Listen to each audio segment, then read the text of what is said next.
Hello students, this is Shaheen and in this lecture video we will discuss what is ratio, some concepts of ratio and in next video we will discuss some questions related to ratio. तो ratio का मतलब होता है सबसे simplest way का मतलब जब हम सॉल्व करते एक नंबर को 125/250 अगर एक नंबर दे रखा है और उसको हमने सॉल्व किया तो that is in the form 1/2. तो 1/2 इज द रेशियो जो कि सिंपलेस्ट वे में होगी. नेक्स्ट अगर मैं रेशियो के कॉन्सेप्ट्स की बात करूं तो इसके अंदर यूनिट्स आपकी सेम होनी चाहिए. यूनिट विल बी सेम का मतलब है अगर if you compare kg then next unit will be in kg के अंदर होनी चाहिए. अगर आप कंपैरिजन कर रहे हो 500 ग्राम और 100 kilogram, you can't compare the two things क्योंकि 1 किलोग्राम में है और 1 ग्राम में है. तो आपको यूनिट्स का बहुत ज्यादा ध्यान रखना पड़ेगा कि रेशियो के अंदर unit will be the same. ये सबसे इम्पोर्टेंट चीज है.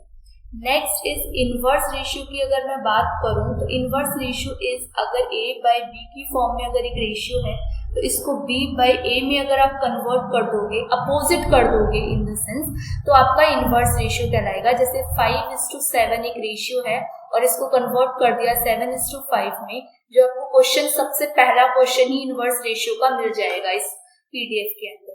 नेक्स्ट इज ट्रिप्लिकेट रेशियो में अगर एक नंबर a³ बाय b³ की फॉर्म में कन्वर्ट करना पड़ेगा. फॉर एग्जांपल अगर एक नंबर a बाय b की फॉर्म में है तो उसको कन्वर्ट किया a³ बाय b³ की फॉर्म में, तो ये कहलाएगा आपका ट्रिप्लिकेट रेशियो. और सब ट्रिप्लिकेट रेशियो के लिए आपको इसका 1/3 करना पड़ेगा, क्यूब रूट करना पड़ेगा. फॉर एग्जाम्पल के लिए इससे क्लियर हो जाएगा एक कॉन्सेप्ट ले लेती हूँ. 5/7 अगर एक नंबर है, 5 का क्यूब करोगे तो 125 और 7 का क्यूब करोगे तो 343. ये तो हो गया आपका ट्रिप्लिकेट रेशियो. अगर इसका क्यूब रूट कर देते हो, 125 किसका क्यूब रूट होता है 5 का और 343 किसका क्यूब होता है 7 का, तो ये आपका सब ट्रिप्लिकेट रेशियो हो जाएगा. नेक्स्ट इज डुप्लीकेट रेशियो के लिए वर्ड से क्लियर है, a बाय b का स्क्वायर कर दो. फॉर एग्जाम्पल अगेन 5/7 अगर एक नंबर है तो 5 का नंबर का हो गया 25 स्क्वायर और 7 का हो गया 49. अगेन इसका अगर आप सब डुप्लीकेट करना है तो 125 किसका होता है 5 का और 49 किसका होता है 7 का. तो ये डुप्लीकेट के लिए स्क्वायर कर दो और सब डुप्लीकेट के लिए स्क्वायर रूट कर दो. नेक्स्ट इज इनवर्स रेशियो भी आपको बता दिया, ट्रिप्लिकेट भी बता दिया, डुप्लीकेट भी बता दिया. एक और जो कॉन्सेप्ट है वो न्यूमरेटर और डिनोमिनेटर की फॉर्म में होते हैं. न्यूमरेटर को आप कहते हैं एंसीडेंट और डिनोमिनेटर को आप कहते हैं कॉन्सिक्वेंट. एंसीडेंट ये आपका कहलाएगा, ये होगा आपका कॉन्सिक्वेंट. ये पता होना चाहिए, इन वर्ड से फैमिलियर होना चाहिए, अदरवाइज प्रॉब्लम हो जाएगी. आपको यही नहीं समझ आएगा कॉन्सिक्वेंट क्या होता है और एंसीडेंट क्या होता है. नेक्स्ट की बात करती हूँ, दैट इज कंपाउंडेड रेशियो इस फॉर्म में होता है.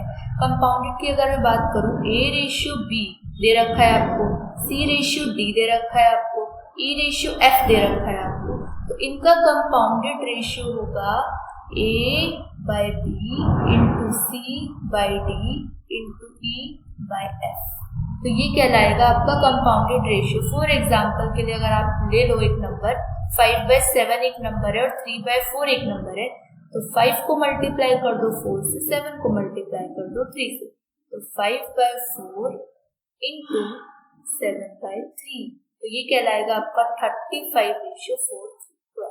तो ये कहलाएगी आपकी कंपाउंडेड रेशियो.